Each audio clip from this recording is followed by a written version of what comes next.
Dear students, आई hope आप सभी लोगों ने इसरो साइंटिफिक असिस्टेंट के जो लास्ट एमसीक्यू के सेशंस थे, क्वेश्चन आंसर सॉल्विंग सेशन था, उसे जरूर चेकआउट किया होगा। आइए आज की क्लास में नेक्स्ट इंपॉर्टेंट क्वेश्चंस जो इस पर्टिकुलर पेपर में पूछे गए थे डिस्कस करते हैं और उन क्वेश्चन से रिलेटेड इंपॉर्टेंट फैक्ट्स जो बाकी एग्जाम्स के लिए भी इंपॉर्टेंट है, इसे भी मैं साथ ही साथ डिस्कस करते जाऊंगी। सो स्टार्टिंग विथ 53 नंबर का क्वेश्चन, क्योंकि मैंने लास्ट क्लास याद है 52 नंबर के क्वेश्चन को डिस्कस किया था आप सभी के साथ। एक पर्टिकुलर इंपॉर्टेंट चीज जो मैं आप सभी के साथ डिस्कस करना चाह रही थी, एक क्वेश्चन था इसी पर्टिकुलर पेपर में कि नाबार्ड का फॉर्मेशन किस कमिटी के द्वारा दिया गया। सो ध्यान रखिएगा, it was given by Sivaraman committee, लेकिन शायद मैंने बातों बातों में कह दिया है बार बार Narasimhan committee, but that was wrong. So the answer is Sivaraman committee. So please इसे करेक्ट कर लेंगे, मैंने कमेंट सेक्शन में भी बता दिया, आप सभी को मैसेज भी कर दिया है। सो ध्यान रखिएगा, नाबार्ड का गठन किस कमिटी के रिकमेंडेशन पर किया गया। So it was Sivaraman committee. So coming to next question, horticulture वाले पार्ट से एक अच्छा क्वेश्चन है। क्वेश्चन है popular mango variety of north India, a popular variety of north India, वो भी मैंगो की वैरायटी पूछ रहा है, with excellent fruit quality but susceptible to mango malformation. एक पॉपुलर वैरायटी का नाम बताइए नॉर्थ इंडियन वैरायटी का जिसकी क्वालिटी ऑफ फ्रूट तो बहुत ही अच्छी है, बट उसमें एक प्रॉब्लम है कि वो मालफॉर्मेशन से ससेप्टेबल होता है। सो ध्यान रखिएगा, इस क्वेश्चन का आंसर हो जाएगा बच्चों Dasheri. The answer will be Dasheri. Dasheri के अलावा एक और इंपॉर्टेंट वैरायटी जो कि काफी ज्यादा ससेप्टेबिलिटी दिखाती है मालफॉर्मेशन से, इसका नाम है बॉम्बई ग्रीन। क्या नाम है बच्चों? बॉम्बई ग्रीन। तो both Bombay green and Dashehari are susceptible to mango malformation. I hope आप सभी को आंसर क्लियर हो गया है। साथ ही साथ एक और एक्स्ट्रा फैक्ट भी हमने पढ़ लिया कि Bombay green variety is also susceptible to mango malformation. अब आइए हम आ जाते हैं next important concepts related to Dashehari पर।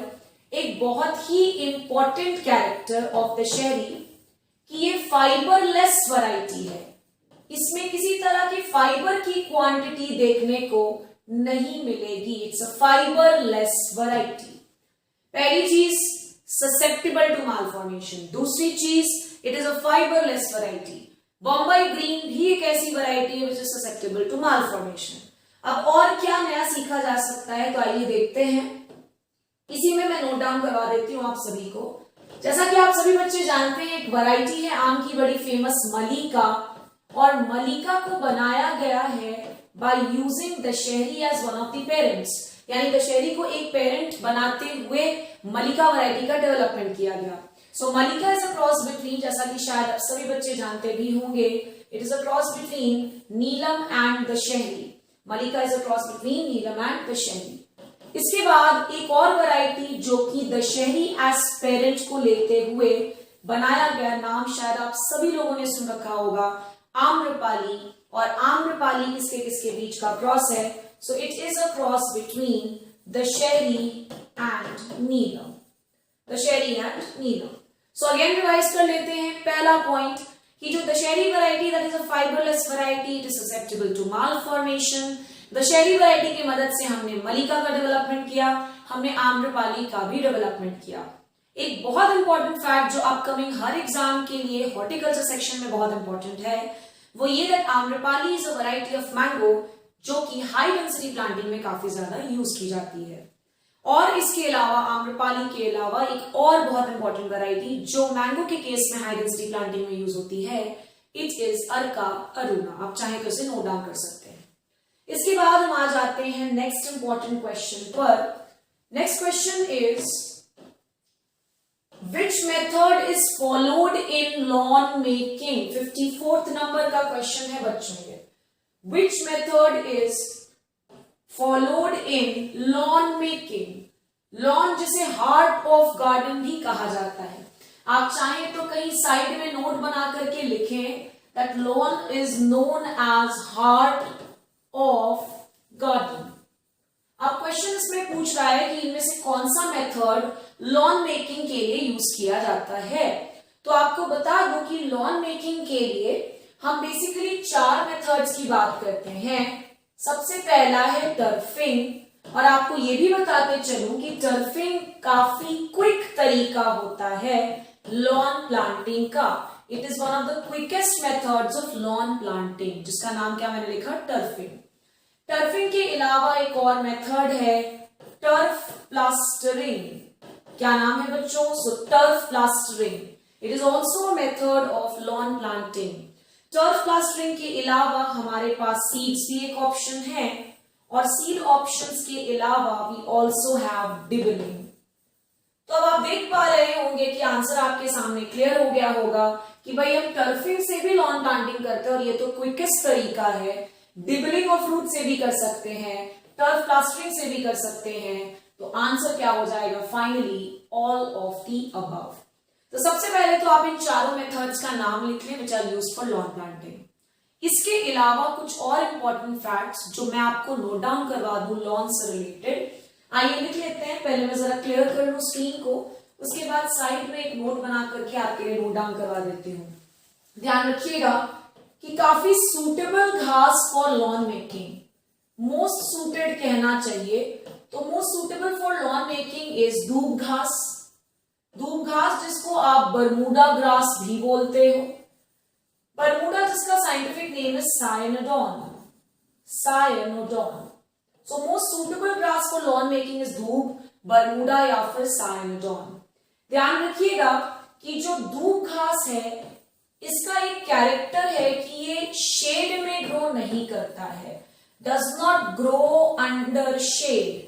ये शेड में आसानी से ग्रो नहीं कर सकता, छांव में ये आसानी से ग्रो नहीं कर सकता है। कौन सी ग्रास की बात कर रही हूं मैं?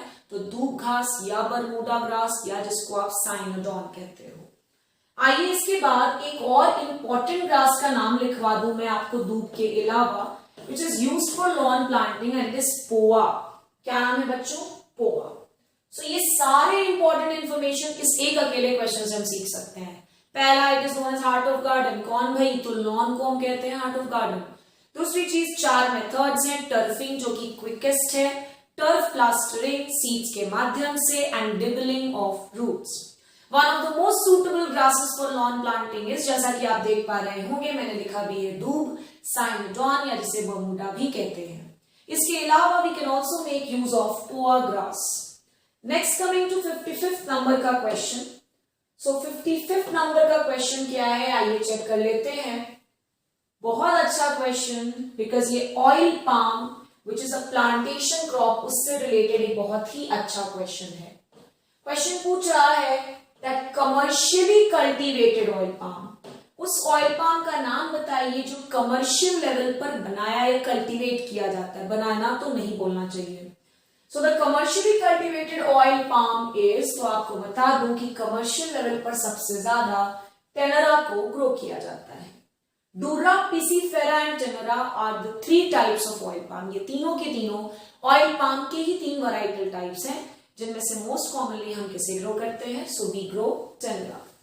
आइए इसके बाद ऑयल पाम के पॉलिनेशन के बारे में बात कर ले, या इसमें पॉलिनेशन करने में जो पॉलिनेटर हेल्प करता है दैट इज वीविल। कौन हेल्प करता है? वीविल। एंड दिस वीविल का नाम भी आप नोट डाउन कर लें। इस वीविल का नाम है एलिडोबियस। क्या नाम है? So it is Elaeidobius. Entomology point of view से ये क्वेश्चन बहुत इंपॉर्टेंट है। So pollinator in the case of oil palm we have is what? Tenera. साथ ही साथ हमने ये भी पढ़ा, sorry, commercially cultivated oil palm is tenera, and pollinator का नाम क्या है बच्चों? तो इट इज वीविल, जिसका साइंटिफिक नेम मैंने लिखा एलिडोबियस। साथ ही साथ यहाँ पर फिग में जो पॉलिनेशन करने वाला एजेंट है इसका नाम है वास्प, और इस वास्प का साइंटिफिक नाम भी लिख लेंगे, ये है ब्लास्टोफेजा। क्या नाम? ब्लास्टोफेजा। सो हमारे पास आंसर मिल चुका है। The commercially cultivated oil palm is tenera, dura, pisifera and tenera are also the 3 different types of oil palm. Oil palm में पॉलिनेटर कौन है? तो वीविल। इस वीविल का scientific name is Elaeidobius. Fig में पॉलिनेशन कौन करता है? वास्प, और इस वास्प का साइंटिफिक नाम क्या है? ब्लास्टोफेजा। इसके बाद वाला क्वेश्चन थोड़ा डेटा बेस्ड है, so I am ignoring this particular question. एक बार मैं आपको ऑफिशियल आंसर की जब डिस्कस करूंगी, so I definitely discuss this question because ये डेटा वाला क्वेश्चन है, ऐसा कुछ इसमें समझने वाला एस्पेक्ट नहीं है। नेक्स्ट कमिंग टू 57 नंबर का question, this is also very important. Question पूछ रहा है कि बैरन नट इन कोकोनट, जो कि एक डिसऑर्डर है कोकोनट का, ये किसकी कमी से होता है? तो ध्यान रखिएगा that barren nut in coconut is due to the deficiency of boron. और आइए आपको कोकोनट से रिलेटेड एक बड़ी ही इंपॉर्टेंट वैरायटी का नाम बताते चलूं, और इस वैरायटी का नाम है बच्चों केरा बस्तर। क्या नाम है? तो इट इज केरा बस्तर। सो केरा Bastar is a variety of coconut, और बैरन नट एक प्रॉब्लम है कोकोनट के केस में जो कि बोरॉन की कमी से होता है। इसके अलावा coming to the next number question 58, ये ऑर्किड से रिलेटेड क्वेश्चन और बहुत ही अच्छा क्वेश्चन है। इस लेवल के क्वेश्चंस आपको जेआरएफ में भी नजर आ जाएंगे ऑर्किड पे बेस्ड। क्वेश्चन पूछ रहा है कि इनमें से कौन सा सिम्पोडियल ऑर्किड है? सिम्पोडियल। अब ये सिम्पोडियल क्या होता है तो ध्यान से देखिएगा। ग्रोइंग हैबिट्स के अनुसार orchids are of two types, एक है मोनोपोडियल और एक दूसरा जिसका नाम आपको देख पा रहे होंगे दैट इज सिम्पोडियल। तो आपको बता दूं सबसे पहले तो कि मोनोपोडियल ऑर्किड्स के examples are vanda and vanilla. ये दोनों मोनोपोडियल ऑर्किड्स होते हैं। लेकिन वही हम सिम्पोडियल ऑर्किड्स की अगर एग्जांपल्स की बात करें तो मैं इधर लिख रही हूं इन एग्जांपल्स को। सबसे पहला एग्जांपल सिम्पोडियल ऑर्किड का है बल्बोफिलम। बल्बोफिलम बल्बोफिलम के अलावा हमारे पास एक और इंपॉर्टेंट जो ऑर्किड सिम्पोडियल ऑर्किड के कैटेगरी में रखा जाता है, यह है डेंड्रोबियम। इसके अलावा सिम्पोडियल ऑर्किड में एक और नाम आ जाता है सिम्बिडियम, और लास्ट है कैटलेया। लास्ट क्या है बच्चों? तो कैटलेया।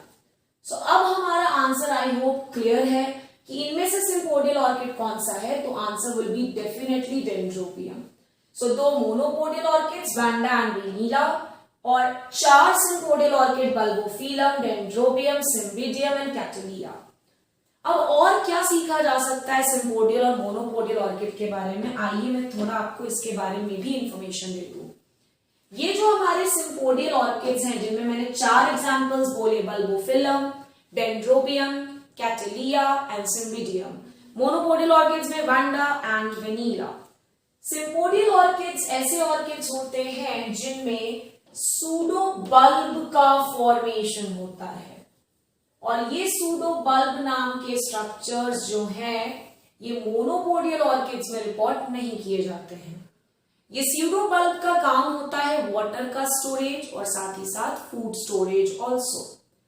इसके अलावा 2-3 और इंपॉर्टेंट फैक्ट जो आपको दिमाग में हमेशा क्लियर होना चाहिए वो ये कि जो ऑर्किड के सीड्स होते हैं these are the smallest seeds, सबसे छोटे साइज के सीड्स होते हैं, और साथ ही साथ इनके सीड्स में एंडोस्पर्म भी एब्सेंट होता है, यानी कि ये नॉन एंडोस्पर्मिक होते हैं।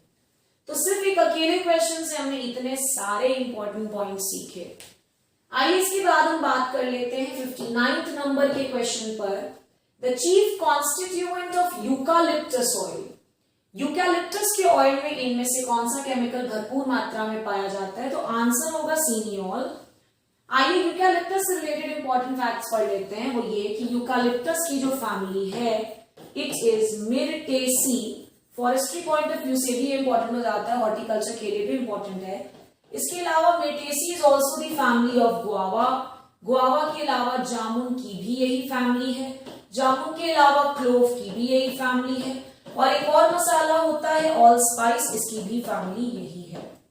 सीनियोल के अलावा यूकैलिप्टस के ऑयल में एक और केमिकल होता है जिसका नाम है पिनीन। सो सीनियोल भी मिलता है और पिनीन भी मिलता है।